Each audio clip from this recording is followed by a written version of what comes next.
Bonjour, Objectif 2013, votre magazine sur les préparatifs et les coulisses de l'année européenne de la culture, s'installe aujourd'hui à la Friche Belle de Mai pour le festival Instant Vidéo, avec en vedette notamment l'artiste vidéaste Michel Jaffrenou, que nous rencontrerons tout à l'heure. Instant Vidéo est aussi organisé en partenariat avec les rencontres d'Averroès.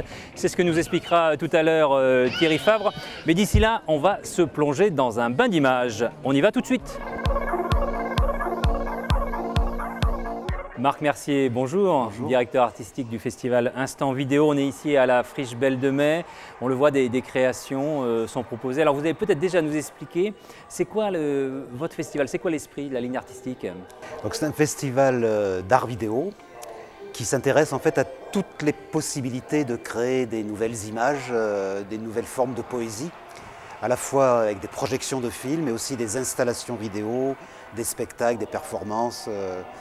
Et c'est un festival international, à la fois par le choix des œuvres qui viennent de tous les continents, des artistes présents, et aussi du fait que ce festival se passe non seulement à Marseille, Marseille c'est le temps fort du festival, mais aussi dans d'autres villes de France, mais aussi au Mexique, en Inde, à Cuba, en Palestine, en Algérie, etc. Vous nous parlez d'une sélection internationale, des deux rives de la Méditerranée notamment. Expliquez-nous un peu. Absolument. En fait, ça fait depuis plusieurs années qu'on a une relation très très forte avec le sud de la Méditerranée, à tel point qu'on a co-organisé le premier festival d'art vidéo au Maroc en 1993, le premier festival d'art vidéo en Palestine en 1999, en Syrie en 1999 aussi, et on travaille aussi énormément avec l'Égypte, la Syrie, l'Algérie. Et ce travail sur le terrain nous permet aussi de découvrir des œuvres étonnantes qui se font dans ces pays, dans des conditions parfois difficiles. Et nous, on a la chance de pouvoir les accueillir ici. Non seulement les œuvres, mais aussi les artistes. Et alors l'imaginaire, la poétique va être différente d'un pays à l'autre? Absolument, parce que ce sont des histoires différentes. Déjà culturellement, évidemment, ce n'est pas le même passé, c'est d'autres références. Et puis après, il y a aussi les actualités qui... Quand vous travaillez en Palestine ou en Syrie, il est bien évident que vous n'avez pas tout à fait les mêmes sources d'inspiration que si vous travaillez en Suisse ou en Norvège. L'imaginaire est beaucoup plus peut-être bousculé par le quotidien, la politique et parfois la guerre. Pour terminer, on se projette déjà en 2013 pour Marseille-Provence, capitale européenne de la culture. Vous avez des projets peut-être déjà en cours? Il se trouve que 2013 sera le 50e anniversaire de l'art vidéo. Donc nous, ce qu'on veut faire, c'est de Marseille, non pas la capitale européenne, mais la capitale mondiale de l'art vidéo. Oui. C'est-à-dire raconter toutes les histoires de l'art vidéo, de tous les pays, en tout cas là où ça existe, mais de tous les continents. Ça va se passer en plusieurs temps. Il va y avoir d'abord de janvier à juillet des manifestations qu'on va organiser dans le monde entier. Ça, c'est déjà pratiquement prêt. Et la synthèse de tout ça va se faire en automne à Marseille. Très bien. Merci à vous, Marc Mercier, c'est un plaisir. Directeur artistique du festival Instant Vidéo. Et je vous propose justement, pour voir exactement ce dont on parlait tout de suite, des extraits des créations vidéo qui sont présentées dans le cadre de votre festival Magnéto.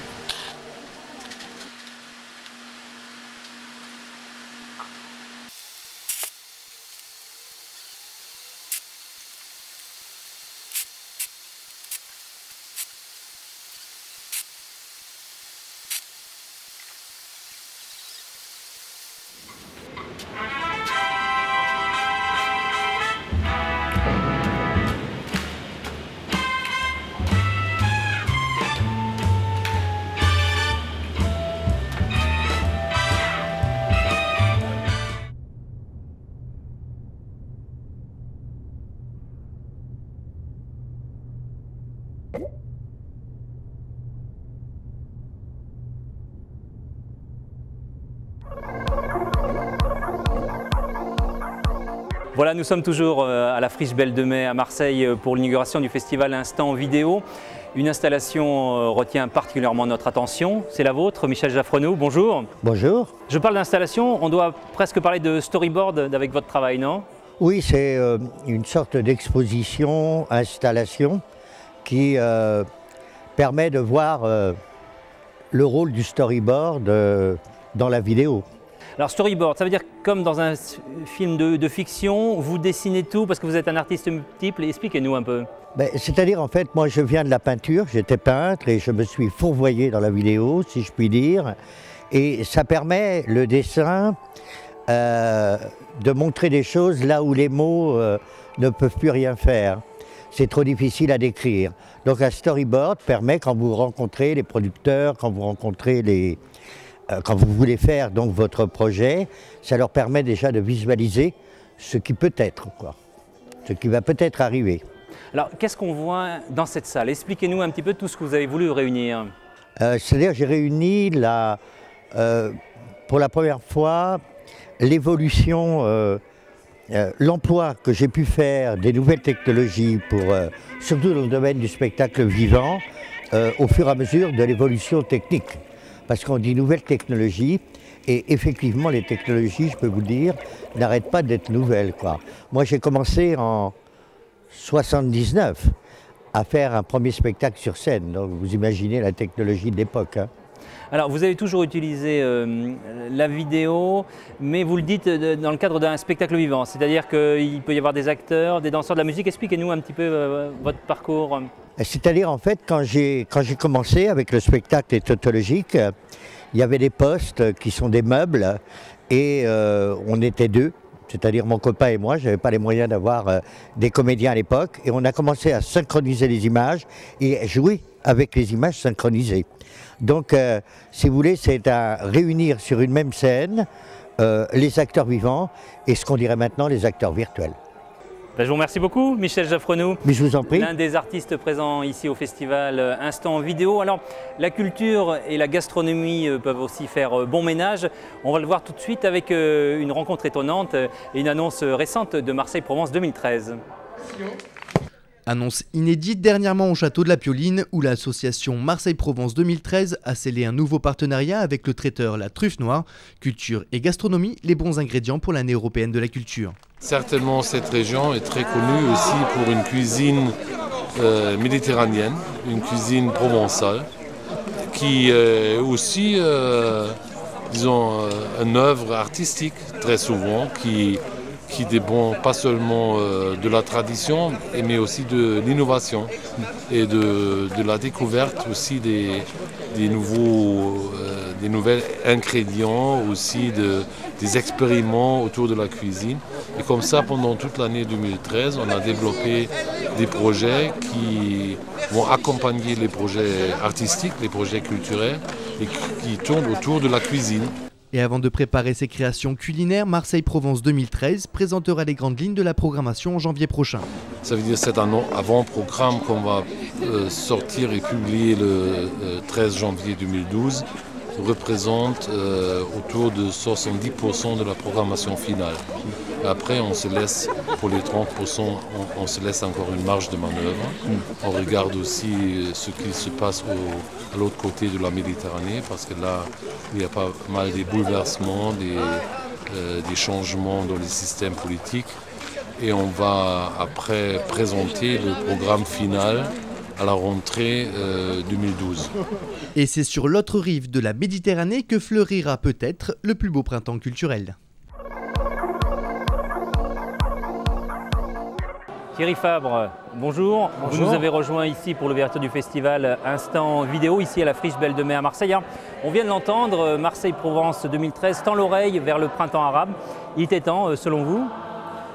Je ne sais pas s'il était temps, le printemps arabe c'est quand même relativement récent, ça n'a qu'un an. Et donc ce qui est sûr c'est que ce serait insensé de ne pas prêter attention à ce bouleversement de l'histoire qui a évidemment une résonance à Marseille et sur tout le territoire de la Provence qui est relié au monde méditerranéen. Donc le printemps arabe c'est un printemps politique, ça peut être aussi des difficultés avec l'armée notamment en Égypte ou avec les islamistes, quoique je sois moins pessimiste que beaucoup d'analystes de la presse française. Mais c'est aussi un élan de vitalité, de création, d'initiative dans la création urbaine contemporaine. Et je crois que c'est indispensable d'être à l'écoute de ces artistes, de les donner à voir et qu'il y ait des échanges. Et il me semble que ce projet de capitale européenne de la culture est fait pour ça. Alors sur fond de chants révolutionnaires, on est dans l'ambiance ici. Alors Justement, pourquoi les rencontres d'Averroès sont partenaires d'Instant Vidéo? Parce que les instants vidéo font depuis de nombreuses années un travail autour de la création en images, et notamment avec des artistes venant du monde méditerranéen. Je viens de voir un travail sur une vidéaste égyptienne. Donc voilà, les rencontres d'Averroès, c'est penser la Méditerranée des deux rives. Donc c'est la Méditerranée européenne, la Méditerranée arabe, la Méditerranée juive. Et c'est les instants vidéo, c'est un des lieux où ces images sont montrées. Donc je suis très heureux d'être au milieu de la friche, de la cartonnerie, où ces instants sont inaugurés ce soir. Alors Thierry Fabre, on imagine bien, vous en rêvez peut-être pas tous les matins en vous rasant. Vous avez bien dans vos cartons un projet pour Marseille-Provence 2013, non? Écoutez, dans la candidature de Marseille-Provence 2013, il y avait deux figures de référence, Camus et Averroès. Et donc c'est vrai que Bernard Latarjet, depuis le début, nous a demandé de réfléchir à un grand projet autour de la pensée de la Méditerranée.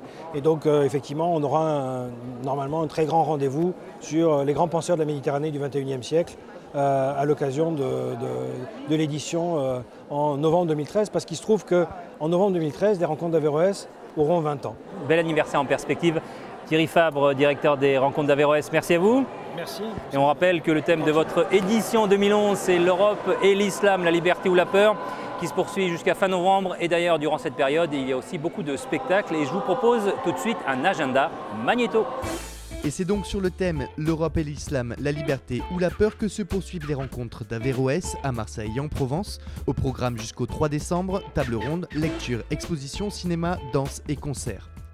Le rocker suédois à la voix de crooner est de retour. JJ Johansson étrenne sur scène son 8e album Spellbound.